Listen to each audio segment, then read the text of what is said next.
There was a time when energy was a scary word.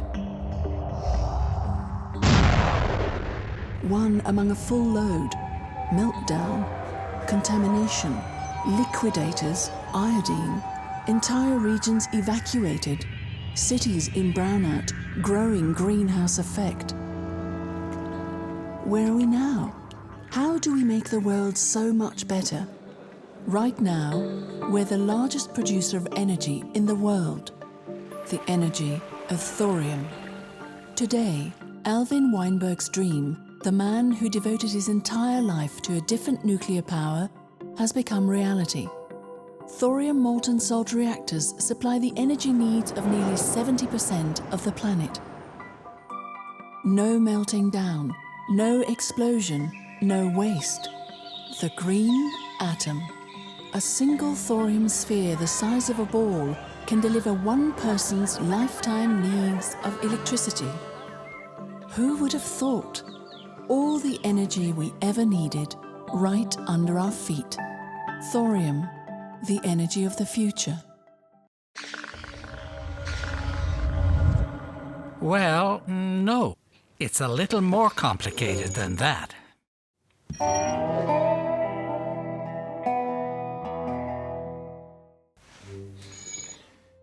Of course, most official histories focus on the commercially successful systems. In the US, Europe, Japan, this would be the light water reactor, LWR. Although I was much involved in the earliest days of LWR, most of my efforts for the first decade of the nuclear era were devoted to reactors that did not become commercial. In some cases, the failure was technical. In other cases, the technology was adequate, and the failure was political or economic. Yet, indeed, as I look back, I must place one of those failures, the molten salt reactors, as one of our most important scientific contributions. Still further in our future, another avenue of reactor research has led to the molten salt reactor experiment. Every now and then, people keep coming back to the idea because it's such an attractive idea.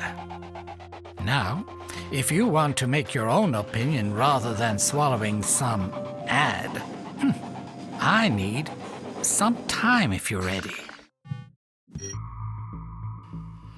The facilities where I've been working a major part of my life as nuclear researcher and laboratory director were created in Oak Ridge, Tennessee in late 1943 during the United States super-secret World War II project to construct an atomic bomb. In fact, I should say that the original reactors were built to produce plutonium for bombs.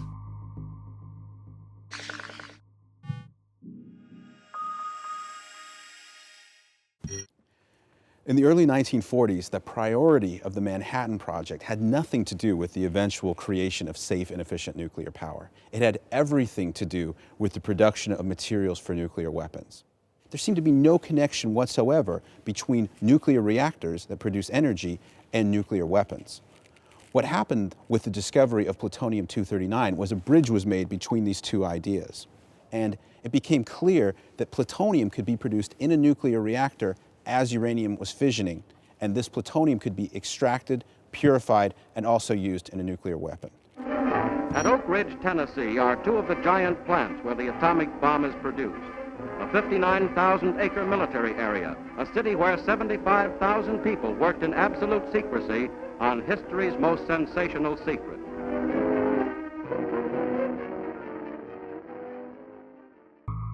My group was charged with the design of the plutonium-producing reactor for the Manhattan Project. We cut whatever corners there were, and one of the most important corners was that the only way to make the reactor operate with that limited amount of uranium we had was to build it in a way that subjected it to the same kind of instability as was later encountered at Chernobyl. This meant that if the water were to suddenly disappear, as a result, say, of a massive failure of the water pumps, the pile would become supercritical and blow up. This happened at Chernobyl 45 years later. But during the war, we were so intent on getting something that produced plutonium that such issues simply didn't emerge. Then one night, in the solitude of the New Mexico desert country, the awesome release of energy was achieved.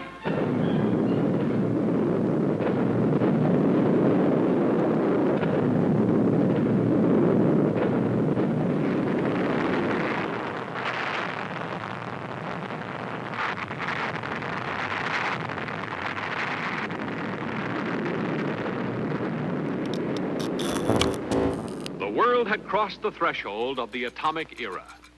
The violent release of energy had been the first purpose, but there was another, even more important: to control this power and put it to work in the service of mankind.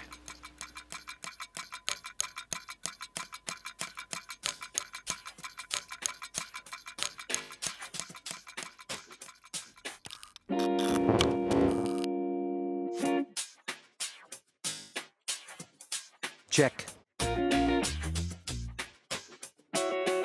Check. I'll raise.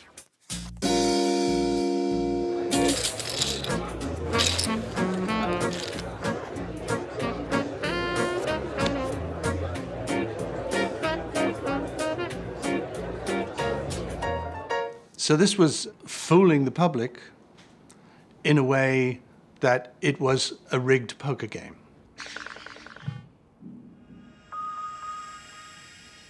They were telling the public that, the benefits of nuclear power, the benefits of the atom being split, the concentration was on what it could do in the peaceful sense. And in the background, always, of course, was this great lumbering machine going on producing more and more nuclear warheads.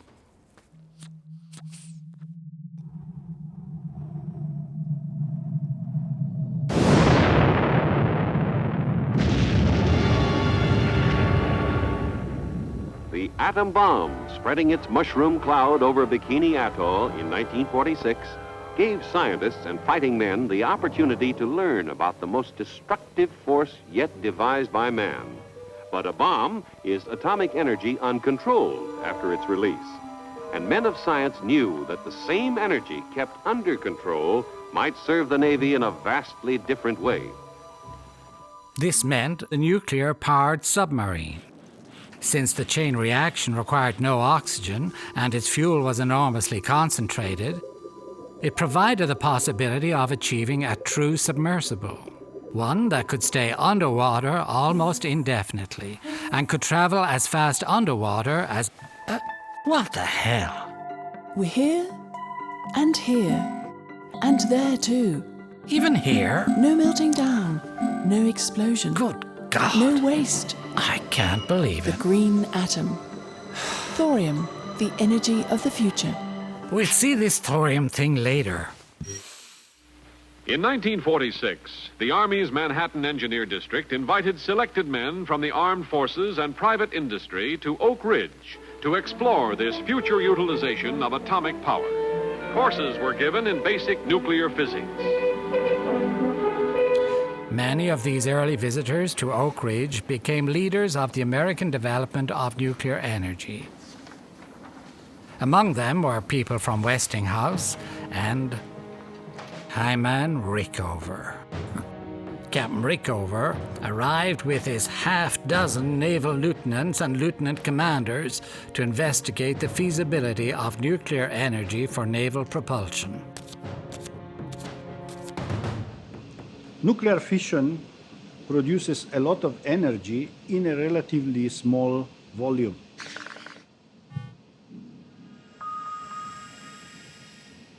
We want to remove this thermal energy away from the fuel and ultimately convert it into electricity. And so there is a cooling system, a cooling circuit, which brings a coolant through the fuel in the core. The coolant heats up in the core, removes the heat from the fuel, and then either exchanges it with another circuit or directly into the turbines, converts it ultimately into electricity. In these early days, we explored all sorts of power reactors, comparing the advantages and disadvantages of each type. The number of possibilities was enormous, since there are many possibilities for each component of a reactor: fuel, coolant, and moderator. By the way, a moderator is the material that slows down neutrons emitted by fission to speeds at which they can better see the next nucleus to hit, and thereby sustain the nuclear chain reaction. Now, imagine, the fissile material may be uranium-233, uranium-235, or plutonium-239.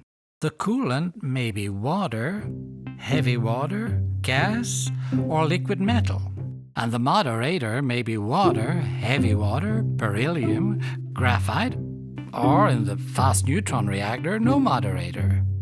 I have calculated that if one counted all the combinations, one could identify about 1,000 distinct reactors. Thus, at the very beginning of nuclear power, we had to choose which possibilities to pursue, which to ignore.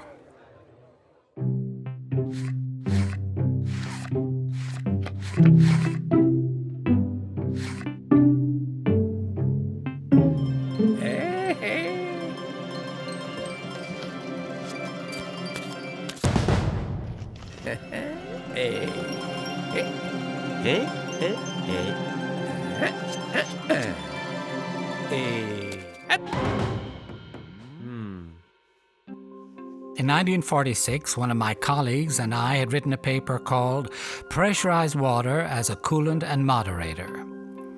We gave the possibilities for what later became the pressurized water reactor, just a short memorandum, about 3 or 4 pages long, and it looked like it would be a feasible thing to do.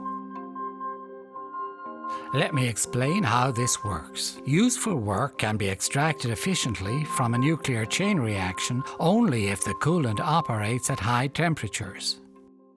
The typical temperatures in a light water reactor of the water entering and exiting the core are around 300 degrees Celsius. But at these temperatures, water under atmospheric pressure would boil and become vapor very quickly. So we need to pressurize the water to make sure it retains its liquid nature long enough in the core to remove effectively the heat. So, when Rickover came on the scene, I naturally called his attention to the ideas we had developed on the use of pressurized water. For a submarine reactor, pressurized water had 2 main advantages. First, a reactor based on it would be small enough to fit comfortably in a submarine. Second, water was something the Navy ought to know about.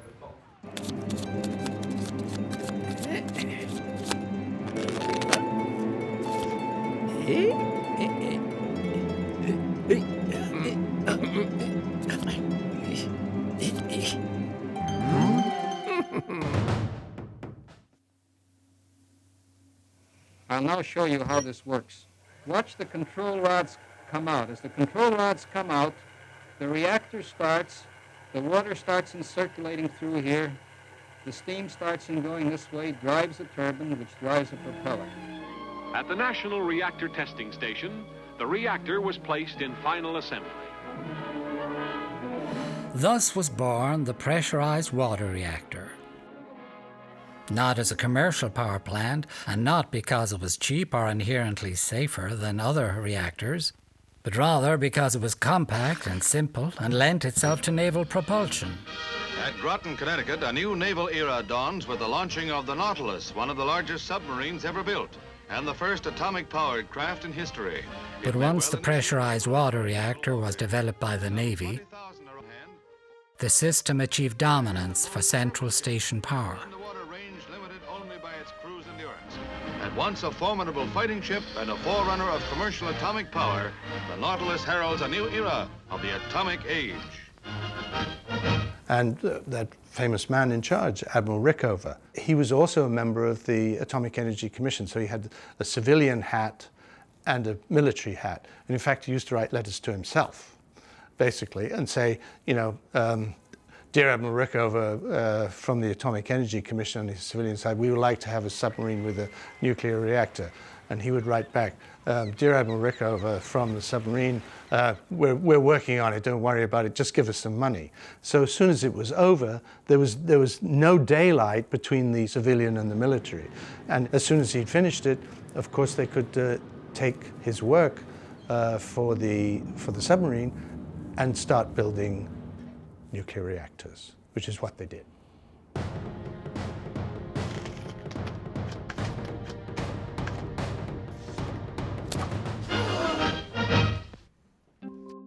The nuclear industry was born. Where did Oak Ridge National Laboratories fit in the... Thorium, the energy... All right, you win. But let's make it short and simple, for now at least. Norway was where thorium was first discovered, so let's start there.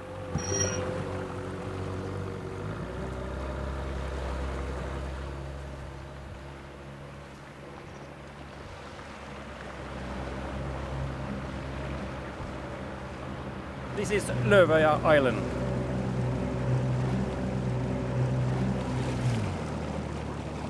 This small pit is the remains of the original site where thorium was first discovered in the 1820s. And the local vicar, who was a mineralogist of passion, he went out here to hunt ducks, but he hunted something else. He found the new minerals. And that new mineral he didn't know. It was a brownish stuff. He sent it to the famous chemist in Sweden called Jacob Berzelius, now called the father of modern chemistry. And he was eager to look into this, and he became very enthusiastic because this was not only a new mineral, it was consisting of a new element. And he discovered that this was a very special kind of element, and he named it after the Norse god of thunder, Thor, and then it was named thorium.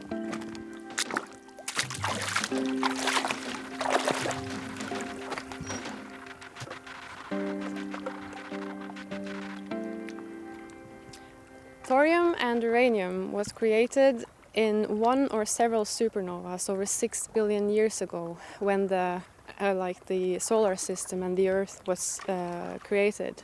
And this is why it is embedded in the Earth crust at various concentrations throughout our Earth. So there are two potential nuclear fuels, uranium and thorium. Thorium is a little bit lighter element than uranium. Uranium is element number 92, and thorium has 2 less protons, so it's element number 90. It's a so-called fertile material. It means that it can't fission directly. Uranium can fission directly, but thorium can capture neutrons in a reactor and become a type of uranium, and an isotope of uranium that can fission and release energy. When a nucleus absorbs a neutron, the nucleus can split into fission fragments, and that is fission, or the nucleus can retain the neutron and through radioactive decays can become another element. And this is the case of the so-called fertile species. For example, when thorium-232 absorbs a neutron, it can become uranium-233. So uranium-233, like plutonium-239, are fissile species. They do not exist in nature, and they can be generated in a nuclear reactor as new fuels. Uranium-233 being fissile, it could theoretically be used in a bomb. However, it was soon pointed out that a bomb made of uranium-233 would always pre-detonate. You may say that nuclear power was born with original sin, because the first purpose was to make the bomb and the Manhattan Project. And maybe the choice of uranium rather than thorium had something to do with the fact that uranium could be used for bomb purposes. So that has always been part of the image of the nuclear power, the link to nuclear weapons to Hiroshima. The reactor concept that would have converted thorium into uranium-233 was never taken much beyond rough conceptual design.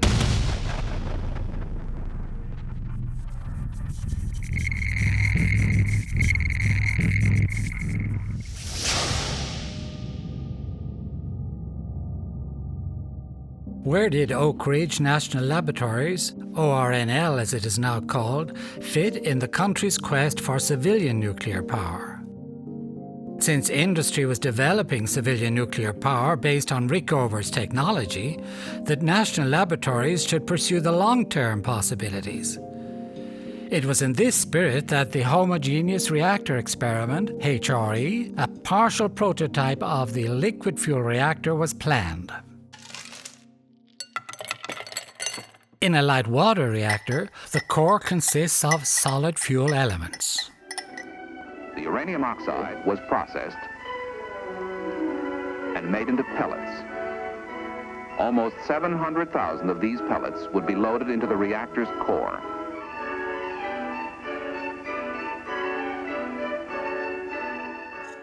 These elements deteriorate under neutron bombardment. At the beginning of its life, nuclear fuel looks like this. These are very nicely shaped, very regular cylindrical pellets, and they are stacked up inside these metallic rods. During its life in the reactor, the fuel experiences a large number of fissions. Fissions means that some nuclei of the fuel are split and become different elements. The accumulation of the fission products together with the thermomechanical solicitation due to the fact that the material becomes really hot because of the fission, generate a lot of changes. You see here the appearance of nuclear fuel after irradiation. The main feature that you can observe here is that the fuel is heavily cracked, and the consequence in terms of the performance of the fuel is that, for example, the thermal conductivity, so the capacity of the material to transport heat out of the pellet and into the coolant, might be degraded. The elements will have to be replaced periodically, say when only 10% of the fuel has fissioned. Thus, to completely burn 100% of the fuel elements will have to be recycled 9 times. ORNL espoused an approach that avoided this expensive recycling. Eliminate solid fuel elements entirely, replace the solid fuel elements with a solution of uranium in heavy water.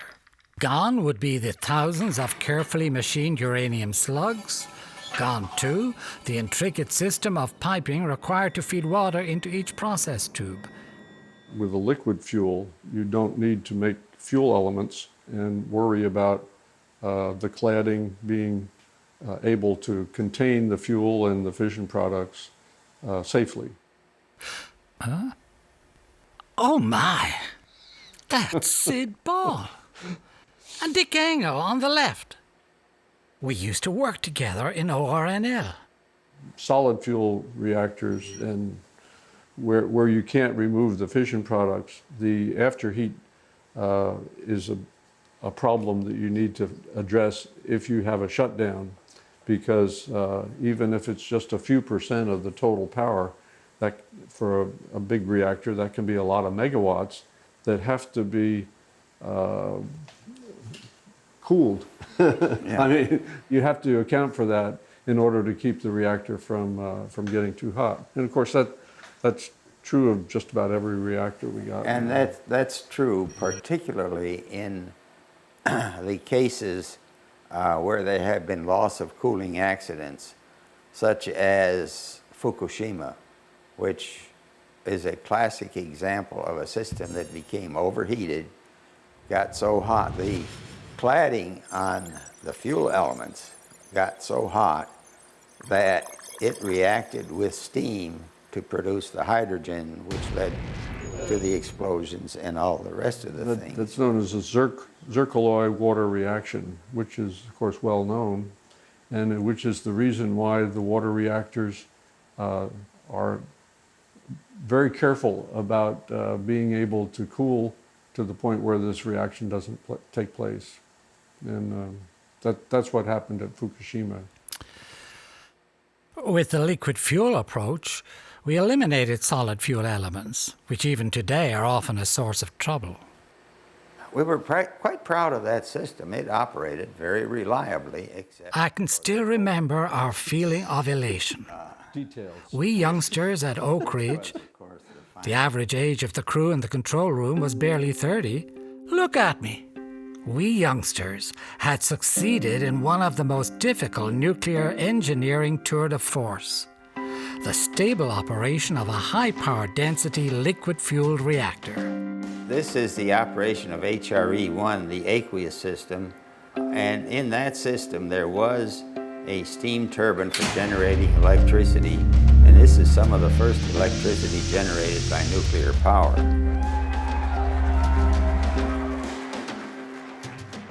When Enrico Fermi's first ever reactor achieved criticality in Chicago in 1942, they raised a toast with a bottle of Chianti. So when our HRE fed the grid, I said, when piles go critical in Chicago, they celebrate with wine. When piles go critical in Tennessee, we celebrate with Jack Daniels.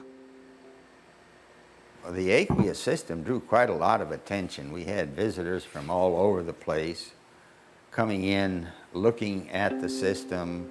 During the time the HRE was online, Jack Kennedy, then Senator Kennedy, visited Oak Ridge. Alvin, this is a picture of you hosting Senator Jack Kennedy and his wife, Jackie, at the HRT. And it looks like you're doing a good job of convincing them that it's money well spent. We regarded HRE-1 as a tremendous success. I was therefore taken aback when I realized that Washington hardly shared our enthusiasm. The homogeneous reactor operated for 105 days before it was closed down. But I became bitten with the liquid fuel bug, a fixation I've never fully recovered from. If you're a craftsman, you might make lots of different kinds of shelves or cabinets or so on, but there's going to be a particular kind that you're especially fond of. That's Richard, my son. And Alvin had a special fondness for first his homogeneous reactor and then his molten salt reactor, which was sort of a further development of the same basic concept. And he, I think, became deeply attached to that. Oh, Richard. Well, my next connection with liquid fuel reactors was, of course, here in Oak Ridge, when the laboratory was diverted from civilian reactors to once more indulge the military. So in the post-war years, the dilemma still exists. How do you cope with the difference between the civilian atom, or perhaps you could call it the atom for peace, and the atom for war? And they created all these incredible ideas, particularly within the military, because that's where the money was. So you should not only have a submarine powered by nuclear power, but you should also have an icebreaker powered by nuclear power. But the particular one which astonishes everybody, if you tell them about it today, because it was so long ago, is the nuclear aeroplane.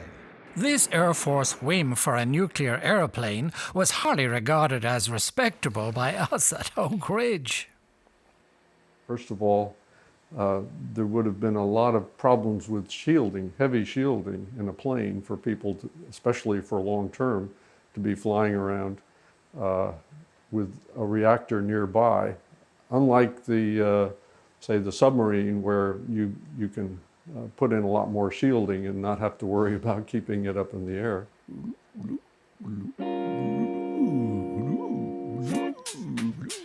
And also the concern about the thing crashing somewhere. Planes do crash. And if the reactor crashed, it would be sort of messy and hard to explain.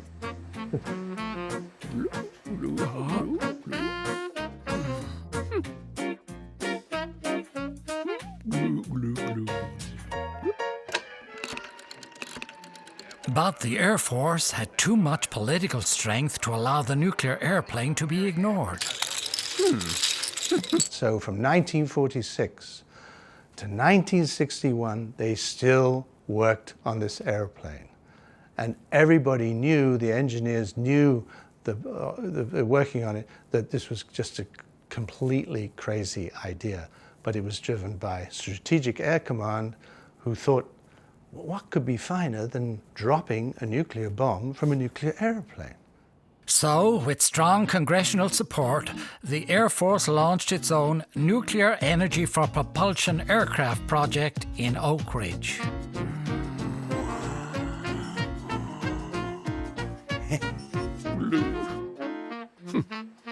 The primary goal was to produce the 1600 degree, well, that was Fahrenheit, 900 degrees Celsius temperatures that are required to power a nuclear aircraft. But how could twig-like fuel elements retain their integrity at a temperature of 1600 Fahrenheit? The damn fuel elements will come out looking like a bunch of spaghetti. We tried to visualize a reactor that was not a Swiss watch operating at red heat. This naturally led us to the notion of liquid fuel. Reactors that would have no solid fuel elements to be deformed.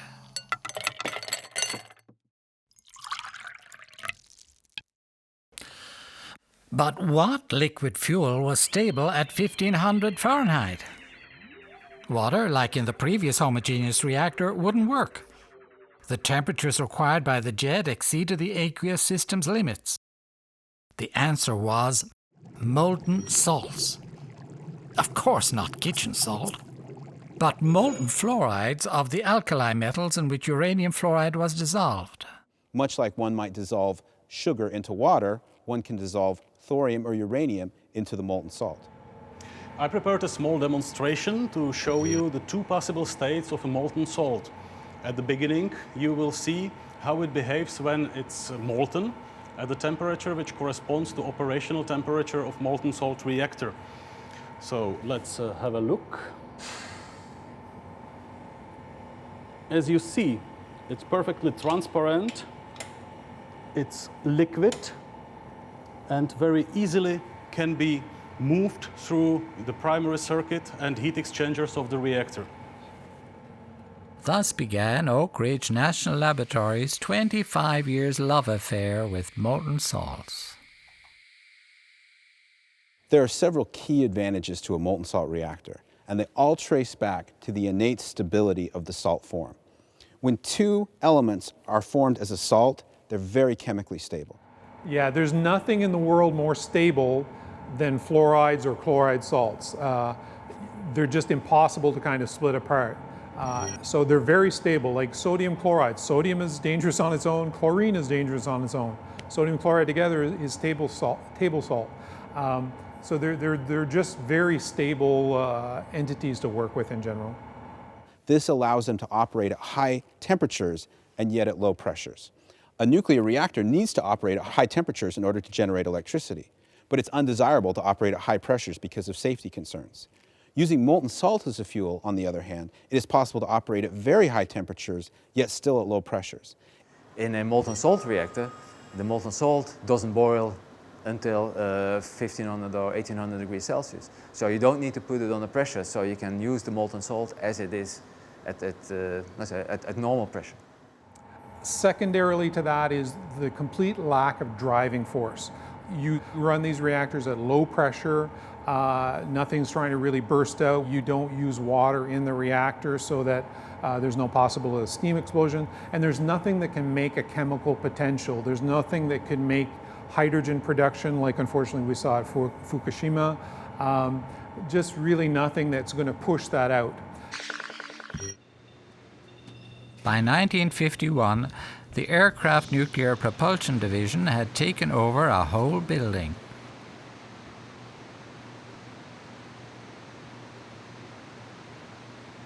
This is the site of the first molten salt reactor experiment in the United States. It was built at the request of the U.S. Air Force, who wanted a nuclear-powered aircraft The reactor itself was built and installed in this concrete-covered cell in the early 1950s and operated here.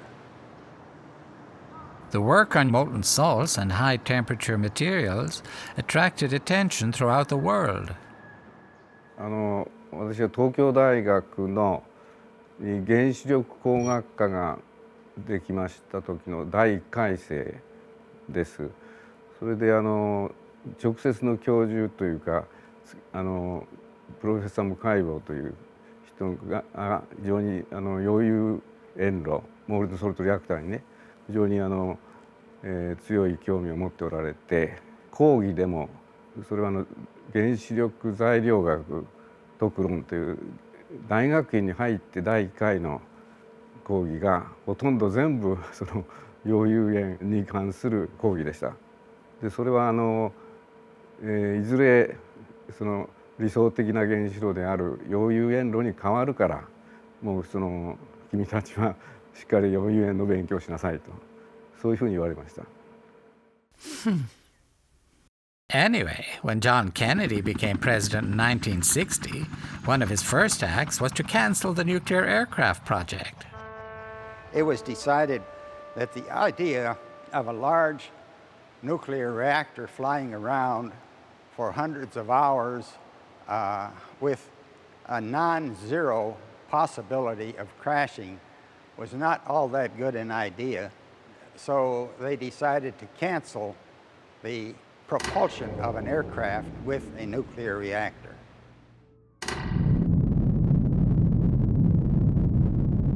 The thing that really pronounced the death knell was advances in intercontinental ballistic missiles. As that capability advanced, the need for continuously flying aircraft diminished greatly. And that was a big factor in allowing the program to fade out. That and common sense.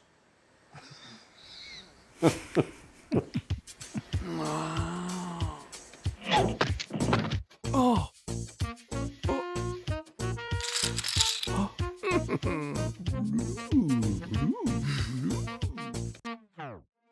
So ended the aircraft nuclear propulsion. Nevertheless, we felt that the molten salt for reactors was fundamentally a good idea. And that ultimately led to the civilian program to look at molten salt technology for civilian applications. Our goal with the molten salt reactor experiment, or MSRE, was to exploit the molten salt technology which was gained from the aircraft project to achieve the holy grail of nuclear development, a civilian reactor that would be both efficient and safe on its own.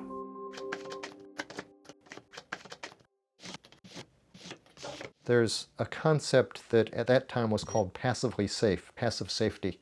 And the idea is that if you are driving a car, you know that you can always simply turn the ignition off and walk away from it and it'll just be there. Well, with large, complex machines, that's not always true. And that's particularly not true for a nuclear reactor. If you, with the standard technology still generally in use in the United States, if you simply turn the reactor off, you have a problem because there's a huge amount of waste heat that needs to be dealt with. And under some circumstances, if it's not properly dealt with, this heat can itself cause the reaction to become more intense. That's what happened in the case of Chernobyl, which was a particularly delicate and sensitive instrument. In the liquid fuel system, if it gets hotter, it expands and therefore is less dense, and that helps to control or, let's say, shut it down if the temperature goes too high. La densité étant plus faible avec l'augmentation de la température, la distance moyenne entre les différents noyaux de combustible augmente.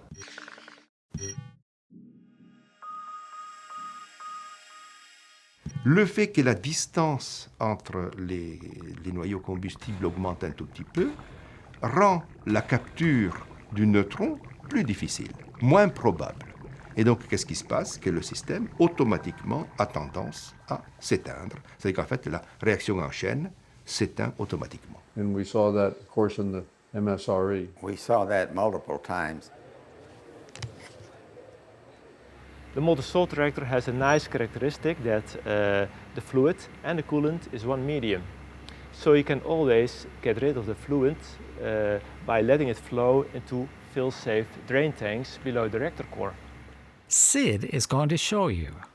Well, there are several drain tanks down there, and if there's a safety concern, like if you lose off-site power or power to all the equipment, there's a drain valve, they call it a freeze valve, that's normally kept frozen with salt in it. And on loss of power, the cooling goes away, the temperature of the salt goes up to the point where it's liquid, that's about 450 Celsius, and it automatically drains into one of these tanks, so it's safe from there on.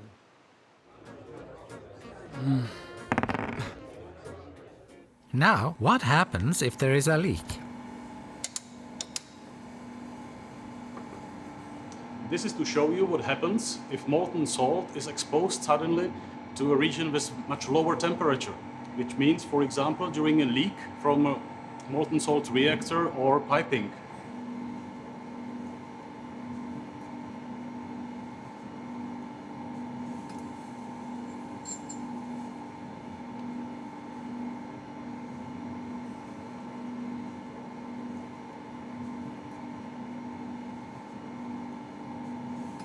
As you can see, it immediately solidifies,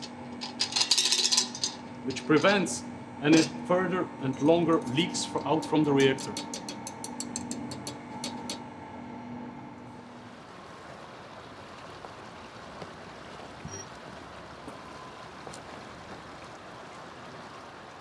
これに対して例えば、軽水炉というもので使っているような燃料ですと、これはウランの酸化物ですが、これが核分裂を起こしてかけらになります。でもちろんこれが燃料棒の被覆管というもので囲われているわけですが、これがもし破れるとこの放射性物質のゴミそのものが外に出てきてしまう。でこの場所でいても放射線を出しますが、これがどこかに行ってもそこで放射線を出す。またこれがあなたのところに行ってもそこで放射線を出す。もしこれが私の中に入るとこの中で放射線を出す。そういうふうに放射性物質そのものが外に動いていってしまう可能性があるというのが現状の燃料の特徴なんですね。そういった意味でもし事故が起こって原子炉が止まるような場合でもこの液体実際は固まってしまいますが、この中に放射線を出す放射性物質そのものが全部閉じ込められている、そういった意味で溶融塩炉に安全性が高いという特徴があるんですね。The molten salt reactor began operation early in 1966 and achieved its maximum power in March of that year. Well, we were delighted with MSRE. We were totally comfortable with the system. We typically walked around this area while the reactor, which is underneath here, was operating. There was no consideration of concern of some sort of untoward behavior. It was actually rather boring when the reactor was operating because there was nothing to do except sit in the control room and watch it run.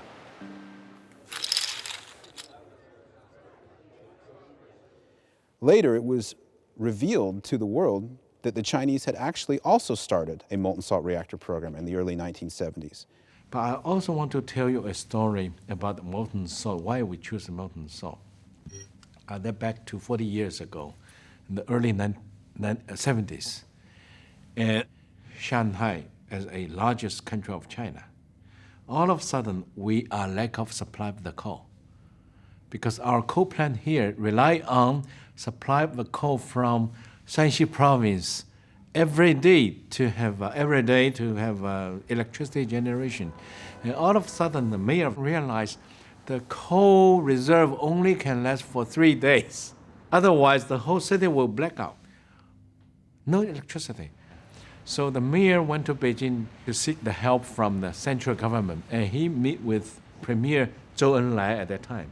And Zhou Enlai told him, I can resolve the issue for the time being to guarantee you will have the coal supply for the next, a few months and so on and so forth. But in order to resolve the issue, finally, you have to start to look into the nuclear option. So the mayor of that time of Shanghai went back to city, and the first thing that we tried to build is molten salt reactor. It's not the water reactor. And this had simply not been known outside of China, which was closed at the time. We picked this as our priority to have a research on it is simply because it will be thorium-based, and thorium is the resources that China has the resources here. In Oak Ridge, we ran the reactor with uranium, but kept in mind the possibility of using thorium, and that was our goal. Who would have thought? All the energy we ever needed right under our feet. Thorium, the energy of the future. These pop-ups are driving me mad. You want the thorium mine? Okay, here it is. It must be something automatic triggered by the word thorium. Now we're in the Fen complex, which is remains of an old volcano, 580 million years old. And this part in the eastern, where we have old iron mines. And here, where we had these old iron deposits, we also have the thorium deposits. The more registrations you get, the more impulses, the more thorium it is. And here it's going crazy.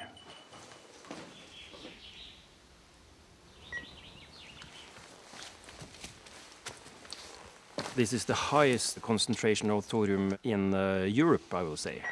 Wow. And compared to the energy of all oil and gas produced and can be produced from the Norwegian shelf, this thorium here contains an energy that is between 10 and 100 times more than the energy on the Norwegian continental shelf. So that's a lot. Well, back in those days, we also felt that we should run the molten salt reactor on the thorium fuel cycle.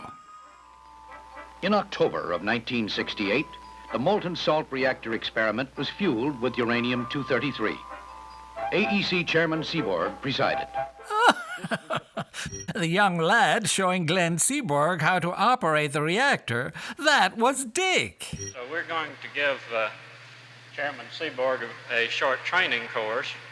Dick Engel, will you come up, please? I was probably not in diapers, but I was too young at the time. Well, Dick was already an old man. After such a success, our confidence soared. We expected that the AEC would support a much larger thorium molten salt reactor. But this was not to be.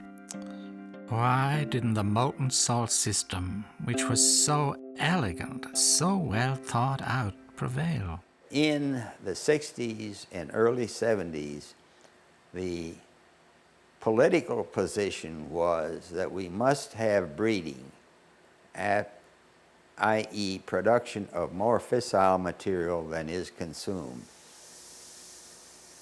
By the 1980s, breeder reactors should be producing electricity and at the same time adding to our stockpile of plutonium.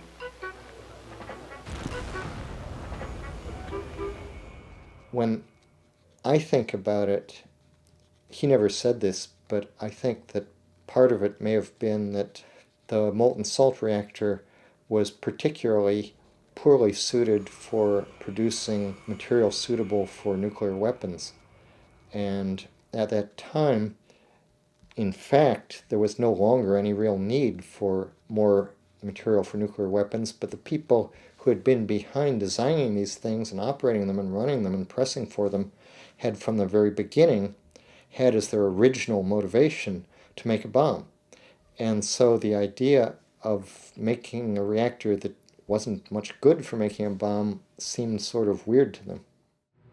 And more than that, we were being troublesome over the question of reactor safety.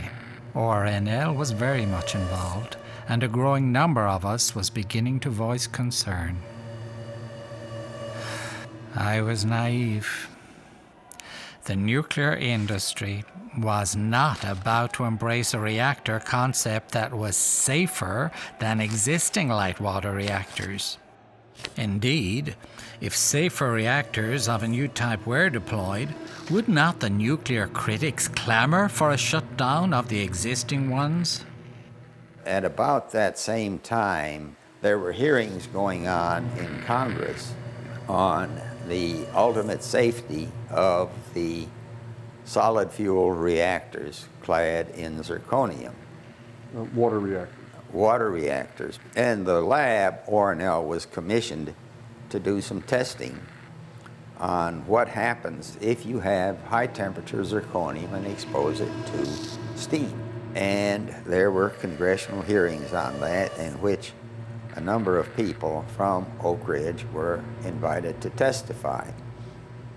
But I said, okay, thank you for your testimony, goodbye.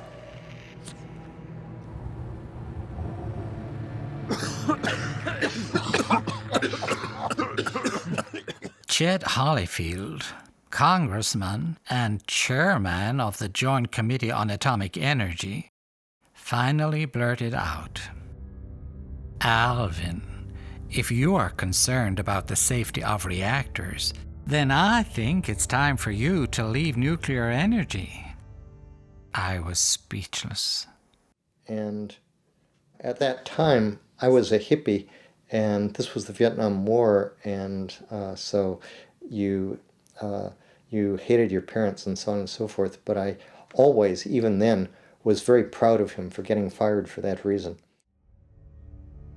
So, by 1973, I was, to put it bluntly, fired.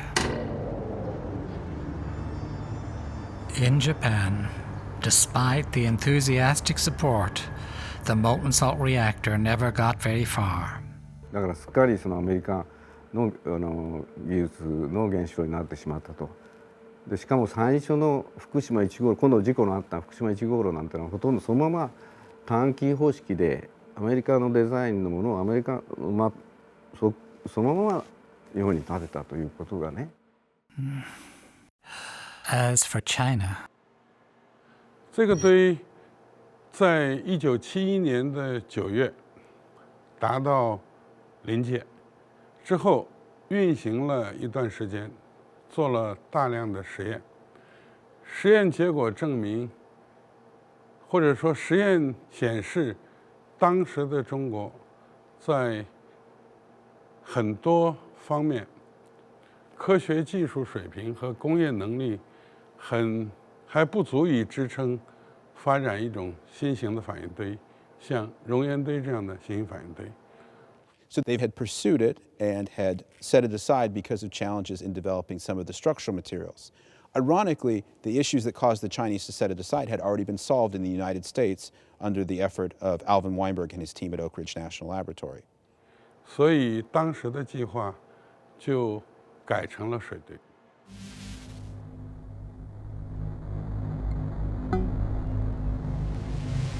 And so LWRs proliferated.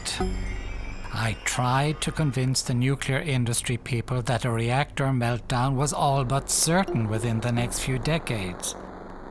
I expected my prediction to goad the industry into action, but no. The industry representative's reaction was mooted. Then, in 1979, 3 Mile Island occurred.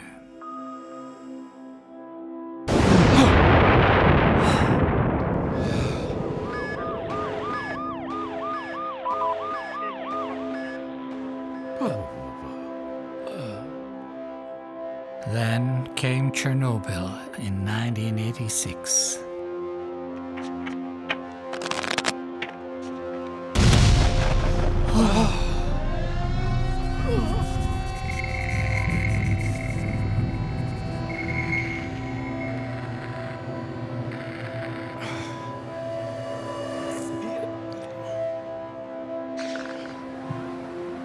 And then...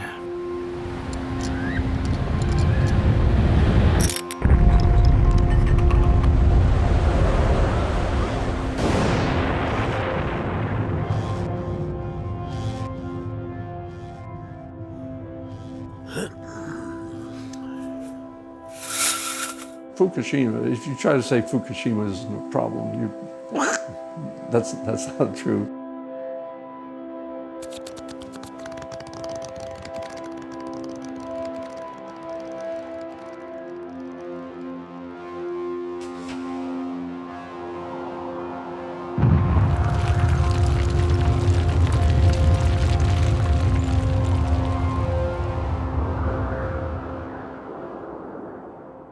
Les failles de sûreté qui sont mises en évidence par un accident comme Fukushima sont des failles de conception.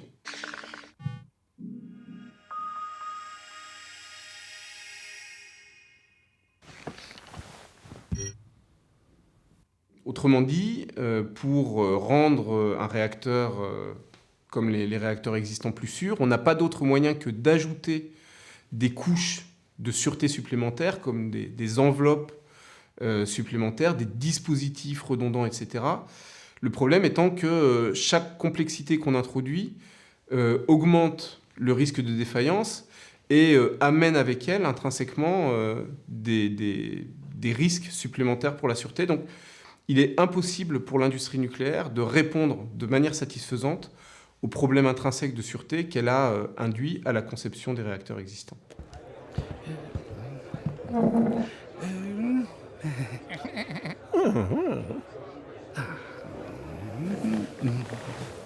Donc l'autre façon de faire, c'est de partir de la sûreté elle-même, et de se demander qu'est-ce qu'on veut vraiment et construire le réacteur autour de ça. Et donc on fait un design du réacteur en se posant systématiquement la question qu'est-ce qui est mieux pour la sûreté, et non pas quelle barrière on va mettre pour résoudre un problème qu'on a rencontré. Non, on va éviter en fait le problème. Indeed, we look at where we are now and ask what is the big problem. One is reactor safety, the other is waste disposal. Donc quand on a commencé à s'intéresser au nucléaire, c'était dans le cadre de la loi de 91 qui avait été votée au Parlement français et qui demandait aux scientifiques de s'occuper des déchets nucléaires. Donc on cherchait le moyen de réduire la quantité de déchets.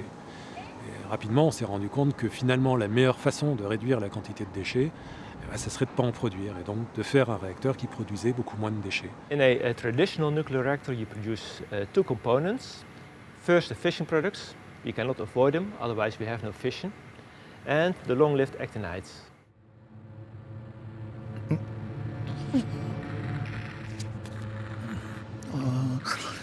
In a nuclear reactor, there are several nuclear reactions that may occur. One is fission. The nucleus, after absorbing the neutron, becomes highly unstable and it breaks into 2 or 3 fragments. These are the nuclei of lighter elements that are called fission products.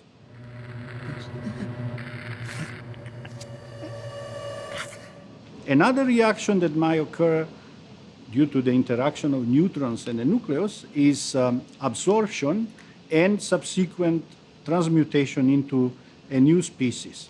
In particular, when uranium-238 absorbs a neutron, it may become plutonium-239, which is a fissile species, but it can also become neptunium-237 or americium or curium.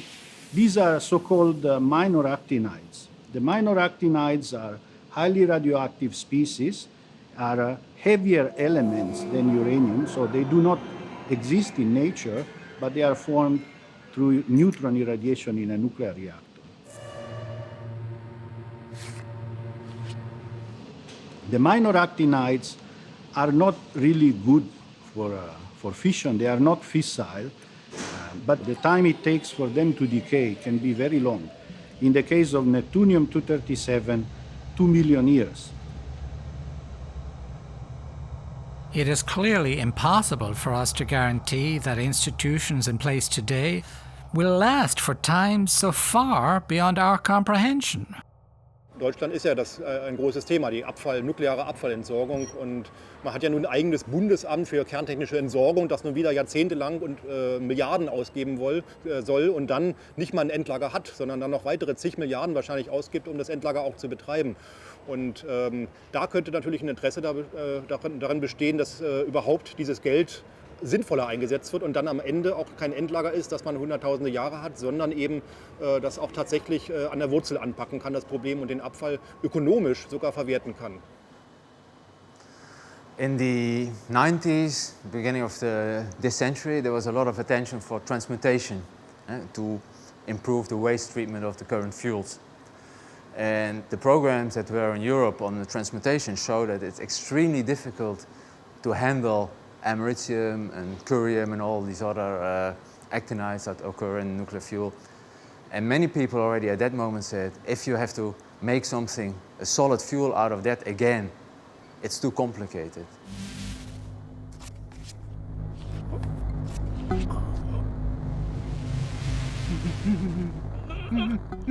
The process of recycling a solid fuel requires you to take the fuel, which is currently in the solid form, move it to a liquid form, separate out through a chemical process of plutonium, move it into a solid form again, and then, in the solid form, prepare your new fuel assemblies. It's a 5-step process.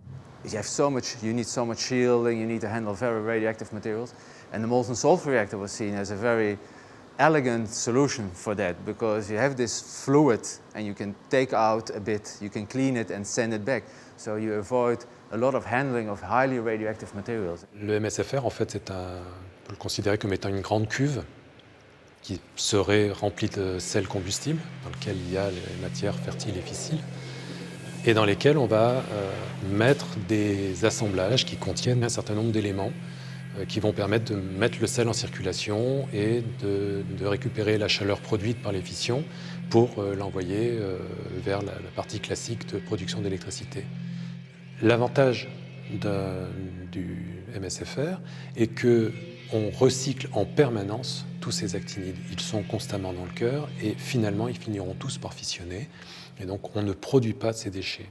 There is a tremendous reduction in radioactive waste if you go with the molten salt system, particularly in the waste that lasts for tens of thousands of years. On peut parfois voir il n'y a plus de déchets. Non, c'est pas vrai, on a toujours les produits de fission. Donc le gain est de deux sortes. D'une part, on réduit considérablement le temps pendant lequel il va falloir surveiller ces déchets, quelques centaines d'années, mais aussi le volume occupé par ces déchets. Dans un site de stockage, on estime qu'on réduirait d'environ 80% le volume occupé pour la même quantité d'électricité produite. Dans ce réacteur, le MSFR, on utilise le cycle Thorium. No melting down. No explosion. Thorium, the green atom. Someone, please! Il n'y a pas de différence vraiment notable entre le cycle Thorium et le cycle uranium. Quand on les prend tout seul comme ça. Le cycle Thorium prend tout son intérêt en combustible liquide parce qu'on a plein d'avantages qui apparaissent dans le combustible liquide. Good, thank you. If you want to put forward a genuine advantage of thorium, here's one. There is more thorium in the world than uranium. It's around 4 times more thorium in the Earth's crust. Well, one of the good things and the attractions about thorium is that it is widely distributed around the world. So no one country will be able, or a small group of countries will be able to monopolize the resource. With thorium, there's lots of thorium in Australia, India, China, Brazil, Indonesia, Turkey, South Africa. So there won't be an OPEC of thorium. It will be widely available for all, for everybody. 例えば再生可能エネルギー、風力発電ですとか太陽光発電をしようとするときにはレアアースというある一つの材料が必要になります。これは中国でもアメリカでもヨーロッパでももちろん日本でも同じです。でこの風力発電などをするときにレアアースという材料が必要になりますが、この時に出てくる今はゴミになっているものがトリウムなんですね。そうするとウランの利用に太陽光発電、風力発電を加えて、これでトリウムはゴミとして出てくるとして終わるのが今の状態。On a par exemple en France déjà 10 000 tonnes de thorium sur étagère accumulées, essentiellement du fait de l'exploitation des terres rares. Or, si on voulait produire toute l'électricité nucléaire qu'on produit actuellement en France avec du thorium, il nous faudrait 60 tonnes par an. Donc on voit tout de suite qu'on a déjà pour plus d'un siècle de fonctionnement de disponibles en France pour faire notre électricité nucléaire. What emerges is the outline of a world where the primary energy source is available to all countries, not only to those that possess indigenous fossil fuel or are rich enough to import it. 今から3年前ですけども、北海道の中川町というところの方からご連絡をいただきました。それは丁寧な手紙だったんですが、お話を聞いてみますと、やはり北海道の北の端の町なんですが、小さな町で住んでおられる方も少ないんですね。でもちろんそういった中で自分たちは消費するエネルギーはもちろん多くはない。そうすると自分たちの町に大きな原子力発電所は置くことはできないんですね。自分たちの身の丈に合ったそのような原子力発電所、これをもちろん安全な形で、そのような原子力発電所はありませんかということで相談を受けたんですね。後ろに見えるのが手塩の漁港です。ウィークエンドなので、ここにある数がだいたい手塩の漁業の総勢力です。漁業ですが、ほとんど後継者がいない状況です。若い人がいない状況です。町にいろんな多様な職業、仕事をする先がないからですね、勤め先が。したがって若者は町の外へ、都会の方へ出て行ってしまう。あと2030年になるとお子さんを産める若い女性もいなくなってしまう。ということは人口減少が限界まで来てしまうんです。あと15、16年の話です。で、私のトリウム構想ではあまり使われていないこの港を利用して、ここにレアアースの鉱石を、原鉱石を運搬してきて、レアアースのとトリウムを分離して、そしてレアアースは一般の市場へ、トリウムは一時保管をしてトリウム炉で燃やす。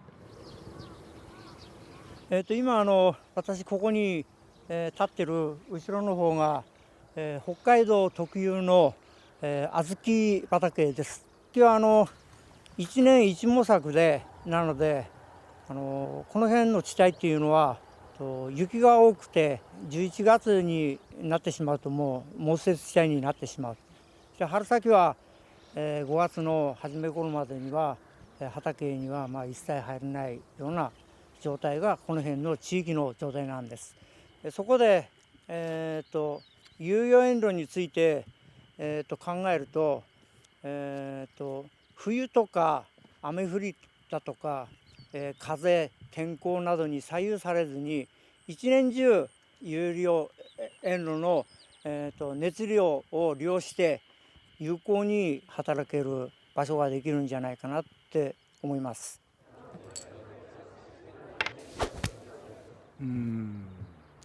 僕はトリウム溶融塩炉が原子力を利用するエネルギーを利用する炉として現在世界中で使われている軽水原発に比べて非常に優れていると理解しているからです。Yes, but there's once more a but. Und das wird komplett von den Medien und von der Politik abgeblockt. Und das glaube ich nicht, dass das die Bevölkerung so denkt. Die Umfragen deuten sehr stark darauf hin, dass man sowas etwas interessant findet und daran forschen sollte. We all encounter into various interest groups. First of all, for the traditional fossil energy industry, especially as of today, because of the shale gas discovery in the U.S. And number two, in terms of the molten salt, which is a new nuclear technology, right? So it's also compete with, in the marketplace, with the water reactor industry. It's totally understandable. Yes, I think there will be a lot of resistance because a lot of money has been invested in the existing technologies, and a lot of the licensing and the regulations are designed around the existing technologies. We have 36 people in France who know exactly how to build a molten salt reactor, and Areva will not allow it. They won't let it go forward. They've got all this infrastructure at La Hague, and they're so committed to the uranium way.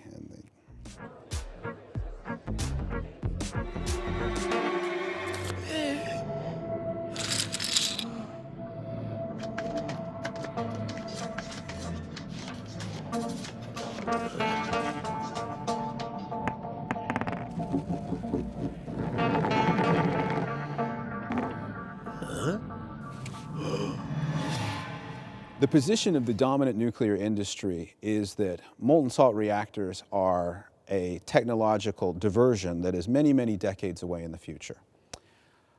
I, of course, disagree vigorously with this opinion, but it's not hard for me to see why they might need to hold that opinion. Today's nuclear industry is built largely on the sales of finished nuclear fuel to existing reactors. A molten salt reactor will not require the sales of fuel or the return of spent fuel to a vendor. And so the particular business model around which today's nuclear reactors are built would not be applicable under the scenario where we're using thorium molten salt reactors. And that may have something to do with their reluctance to embrace the technology.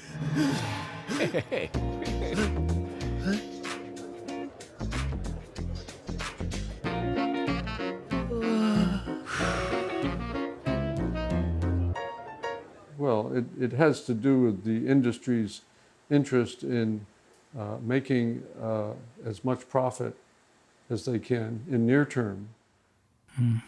Refurbishing an old plant often turns out to be much cheaper than building a new one. Life extension is now what utilities elect to do. Oh yes. Alors, l'industrie nucléaire partout dans le monde a un double intérêt à poursuivre l'exploitation des réacteurs actuels. Le premier est stratégique, c'est que compte tenu des nombreuses difficultés auxquelles elle fait face, des accidents de Tchernobyl puis de Fukushima, l'acceptabilité de nouveaux réacteurs est de plus en plus difficile à obtenir.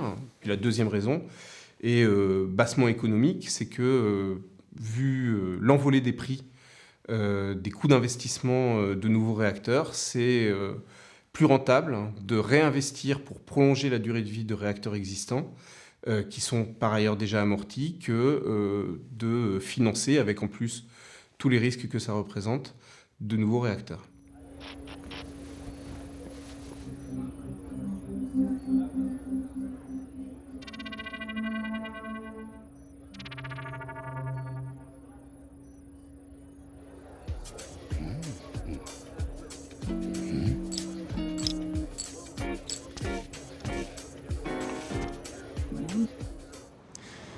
Donc actuellement, les moyens qu'on a sont relativement faibles parce qu'on n'a pas toutes les grandes institutions avec nous pour travailler avec nous, ceux qui auraient les moyens à mettre à disposition.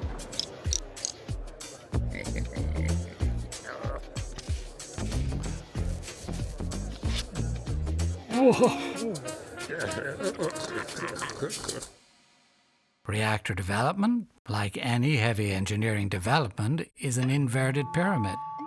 At the apex of the pyramid is the original idea, supported by theory and a few experiments. But as the chosen system becomes an engineering and then a commercial reality, the resources required to carry out the development increase greatly. New nuclear technologies, anyway, today are economically obsolete because of the risk, the financial risk.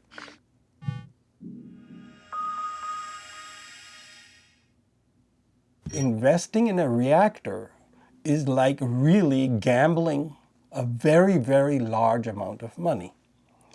And if you build half a reactor, you have nothing.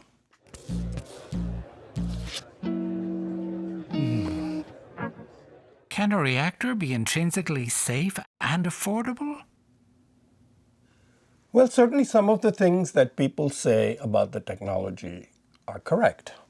That light water reactors are vulnerable to meltdowns, that they have high pressure vessels, so that leads to some costs. There is waste disposal issue where you have fissile materials in the waste, where you have plutonium in the waste. And so in a molten salt reactor, you're operating at atmospheric pressure. You're generating your fissile materials ideally on site. And so they feel that there are many safety issues in the design. You drain the reactor in an emergency. And so I think that there are some strong advantages, but they only see the advantages. So I don't say there are not advantages compared to the present technology. But the system of actually the thorium reactor that has been proposed has never really been properly tested. La grosse difficulté de ces systèmes passifs, c'est justement ça. Que dans la mesure où personne n'a à intervenir sur eux, la seule garantie de leur bon fonctionnement, c'est qu'ils aient été testés et validés dans les vraies conditions réelles dans lesquelles ils seront utilisés. Évidemment, pour un réacteur qui est nouveau, ces conditions réelles sont difficiles. Tout ça, ce sont des petits tests indépendants, pas forcément très chers, qu'il faut mettre en place. Et donc, dans les quelques années qui viennent, on a besoin de quelques millions d'euros, entre 3, 4, 10 millions d'euros. On peut déjà démontrer beaucoup de choses. On peut aller très loin avec ça.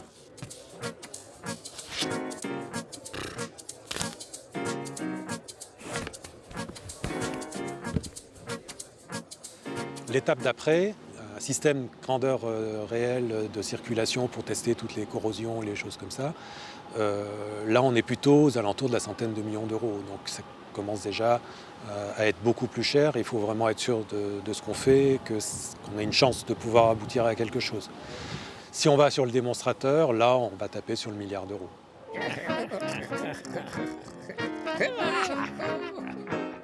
That sounds like a lot of money. It is a lot of money. But in the economy that we're dealing with here, that's not much money at all.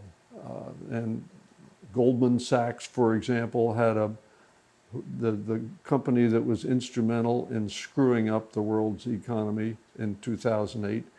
In 2010, their bonuses were $16 billion. $16 billion with a B, which would have been enough to build, at that time, about 4 huge reactors that would produce clean energy for 60 years and employ hundreds and hundreds of people, paying it back, etc. So, you know, when we're talking about money and investment, think of what money really means. Donc là, il y a un véritable investissement, et cet investissement doit être finalement basé sur un choix politique. Est-ce qu'on veut investir le futur ou est-ce qu'on ne veut pas? Sometimes the market economy or market force not necessarily drive you into the right direction. So we have to have the leadership, the wisdom, and long-term vision, perception to give the things like molten salt reactor technology development the support.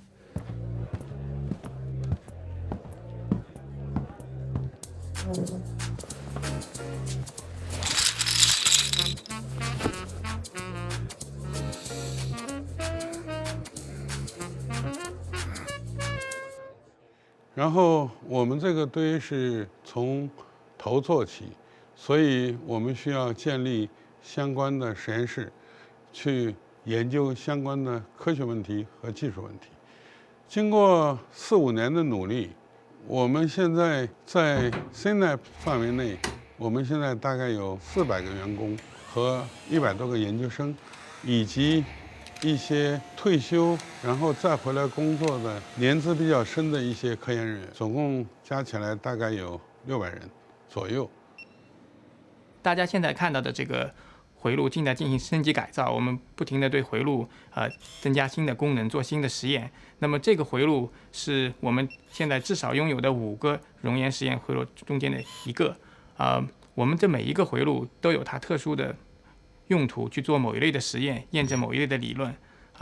这么多的回路在一起，它构成了一个系统，使我们能够比较系统的去研究熔岩堆。这是我们现在拥有的一个独特的优势。在我身边的这套装置是冷冻壁技术研究装置。这套装置的目的是解决我们熔岩堆研究过程中我们所发展的干法技术中的一个腐蚀问题。66% of our primary energy came from coal.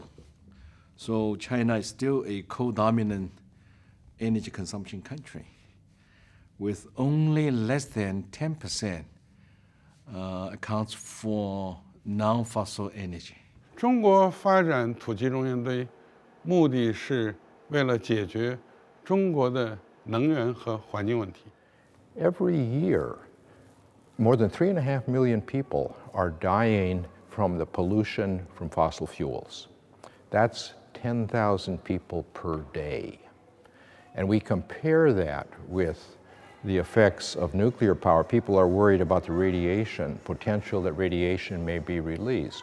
Well, there have been accidents, and they've killed a small number of people. But in 1 hour, the fossil fuels kill more people. And we need to understand the relative threats from the different energy sources. If you look around the world, the only places where nuclear technology is succeeding is where it is pushed by the government, financed by the government, owned by the government. Here, where nuclear technology depends more on the marketplace to finance it, it cannot succeed. If you want to make the case, make the proposition, there may be something to do which is really very different to what has been done before. It's more likely you'll get the support if you do that from a platform of small business.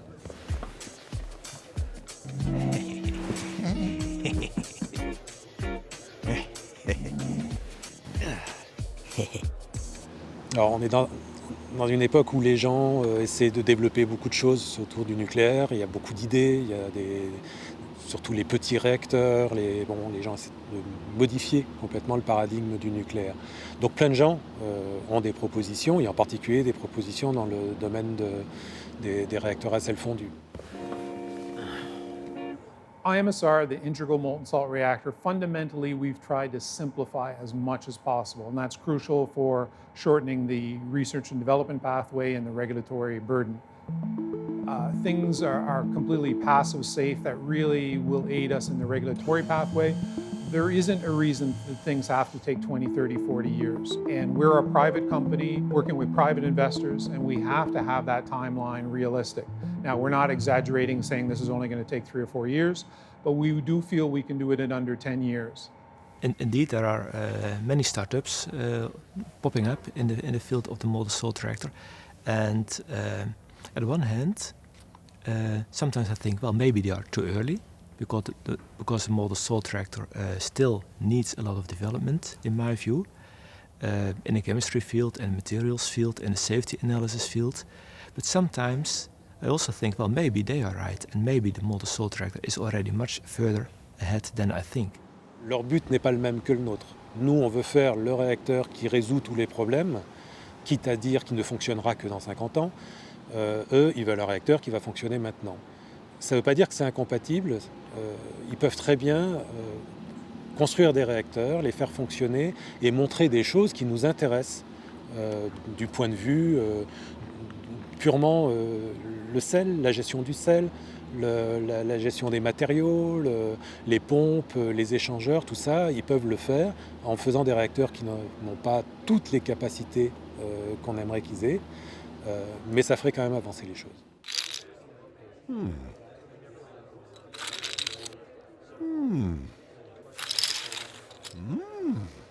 So the main innovation of the IMSR is we plan to seal all the main components, the graphite, the heat exchangers, the pumps, into an integrated vessel, what we call our core unit.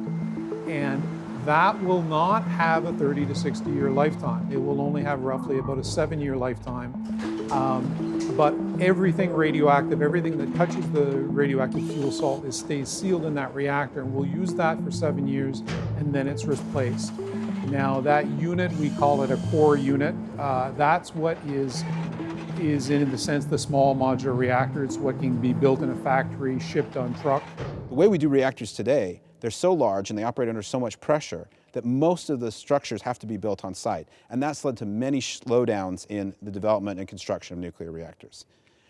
On the other hand, if we could build most of the parts in a factory and then ship them to a site with a minimum amount of preparation, then we'd be able to bring power online much more quickly. Yeah, in general, molten salt reactors, we really feel we can give very low cost power, but we don't feel we're going to be the only generators of electricity. There'll certainly be an enormous fraction from renewables, from wind and solar.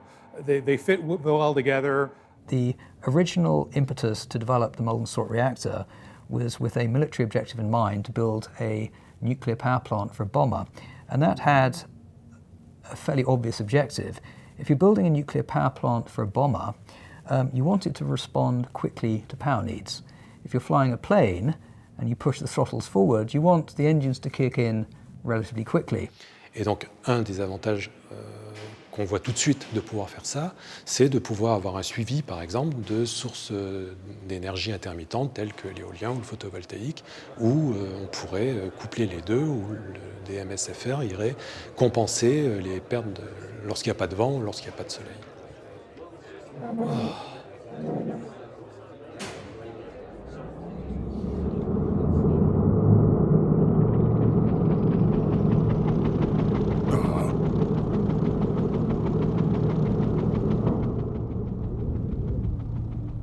If you look at the CO2 over the last 100 years, you see that it's been steadily increasing for probably more than 100 years. And the thing that is truly worrisome, in my opinion, is not that it has increased so much, but that it continues to increase so much. And that there's every reason to suppose, unless something changes, that it will continue to increase at this rate for the next 200 years. And the problem, as I see it, is less what is going to happen in 10 years or 20 years, though there may be problems in 20 years. The problem is what will happen in 200 years. And so we need now to make decisions that will influence what happens in 20 or in 50 years so that we don't have a catastrophe in 200 years. So, society must now make the choice. And this is a choice that we nuclear people cannot dictate. We can only participate in making it. 私はトリオム炉は好きか嫌いかって言えば必要だから、必要だと思ってるんですけども、どんなエネルギーかというと、だいたい800度 C 前後の熱エネルギーなんですね。だからそれを取り出して、熱交換をしてタービンを回す。そうすると、電力が取れます。でそれをやらなくても熱交換をして、不凍液みたいなものに熱交換して、こういう住宅の暖房だとか、私が一番進めている野菜工場、野菜工場というか食物工場というですね、そういうものに熱を使うというと、例えば今泊原発なんかに原子炉ができましたね。確かに地元は潤ってるんですが、交付税不交付団体ぐらいになってですね。だけどじゃあ人口が10倍ぐらいに増えたのかとか、街が賑やかになったの若者が増えたのかっていうと、そんなことは決してないんですね。なぜかっていうと、職が限定されてるからね、職業が原発の作業員とか。だからそういうことをやれば、若い人の現地での職場が増えると。どうですか、この稚内のこの寒い土地で。かぼちゃに走ったことほら。するかも。しない。かぼちゃでもうまい。かぼちゃうまい。かぼちゃの団子うまいよ。だけど今これはね、そしてこれだって一応こう危ないもの使うんだもん。なんか中央の好きって言ってたから。それだって俺はだけどこういうのには賛成だけどね。もしくはできるんだすぐでもやってもらいたいぐらいな。いや俺はね。これ1抜けた。いやだってあと20年テーパやって80だよ俺。これでも儲け話1人抜けたぞ。The single biggest hurdle right now preventing the development of molten salt reactor technology is the fact that we don't have the group of engineers and scientists that Alvin Weinberg had in the early 1970s. We don't have hundreds of engineers that have experience in doing this work. That will all have to be developed from scratch again. There are few people like Mr. Weinberg, Dr. Weinberg, who are experts, who know the big picture, who can think things through. You can't clone Dr. Weinberg. You need to give people like that the time to think through the safety issues. There was hundreds of scientists in the United States and around the world that have been lamenting the fact that of what might have been. But now, fortunately, a lot of those folks are still with us, and they're so happy to see that molten salt reactors are getting a second chance. Our pioneer today, they probably already 70, 80 years old. They are still alive. They are still very passionate about molten salt reactor in China, in this project, because they started in the first place 40 years ago. No, I think those people belong to a generation that really built reactors, that saw the ideas realized in reality. I'm much more belong to a generation of people who have been working on many, many different issues, also safety, let's say waste improvement on the waste treatment. But so far, we have never seen anything really being implemented. So I really hope that the molten salt or any other issue that we are working on currently, and which is promising, that still in my lifetime will be realized and will be built. There will be many enthusiastic, younger nuclear engineers who will shape a better second nuclear era and who will be around to enjoy the fruits of their endeavors. My only regret is that, being too old, I will not be here to witness their success.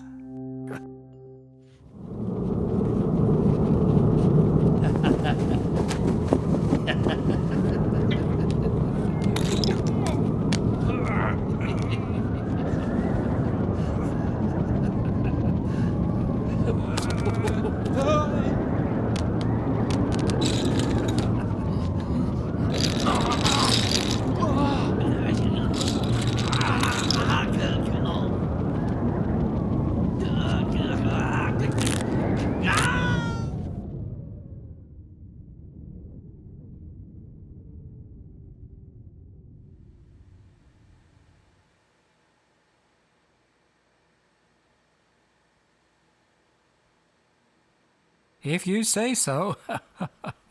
Now, shall we have a game of poker?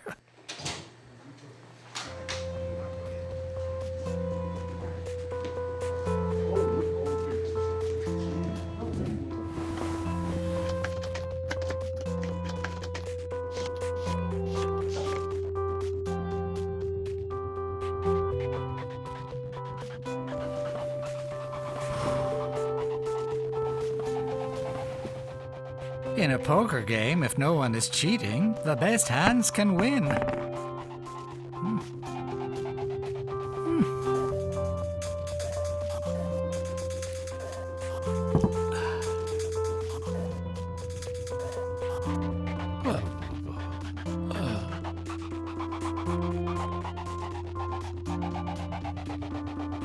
Blue.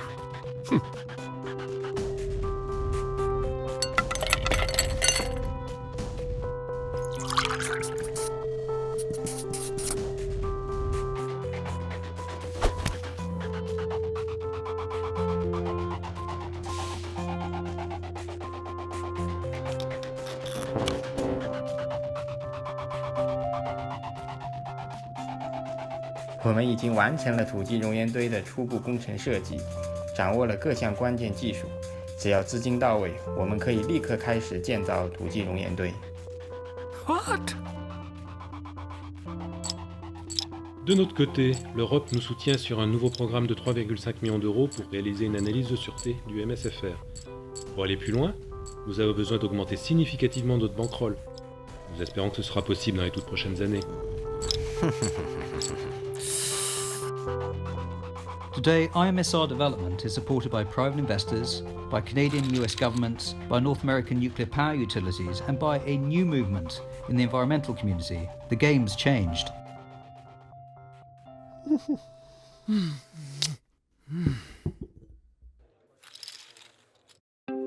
Yeah. Oh, there's one of who's that dude?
Go home. Tell everybody there's a better way. We're so close.